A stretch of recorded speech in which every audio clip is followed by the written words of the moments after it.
मित्रांनो, चित्रपटसृष्टी आणि राजकीय विश्व यांचे सुरुवातीपासूनच गहिरे संबंध राहिले आहेत. बॉलिवूडमध्ये कपूर घराणे आणि राजकारणात गांधी घराणे कायमच टॉपला राहिले आहेत.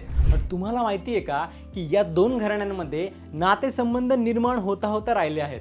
भारताच्या माजी दिवंगत पंतप्रधान इंदिरा गांधी यांची अशी इच्छा होती की त्यांच्या मुलाचं म्हणजेच राजीव गांधी यांचं लग्न कपूर घराण्यातल्या मुलीशी व्हावं. पंतप्रधान जवाहरलाल नेहरू आणि अभिनेते पृथ्वीराज कपूर हे दोघेही जुने मित्र होते. त्यामुळे या मैत्रीचं नातेसंबंधात रूपांतर व्हावं अशी इंदिरा गांधी यांची इच्छा होती. म्हणूनच राजीव गांधी यांचं लग्न अभिनेते राज कपूर यांच्या मुलीशी म्हणजेच रितू कपूर हिच्याशी व्हावं असं त्यांना वाटत होतं. याबाबत बोलणीही त्यांनी सुरू केली होती, पण तसंच झालं नाही, कारण नियतीच्या मनात काहीतरी वेगळंच होतं. राजीव गांधी जेव्हा केम्ब्रिज विद्यापीठात शिक्षण घेत होते तेव्हा त्यांची भेट सोनिया मायनो म्हणजेच सोनिया गांधी यांच्याशी झाली आणि पुढे त्यांचं लग्नही झालं.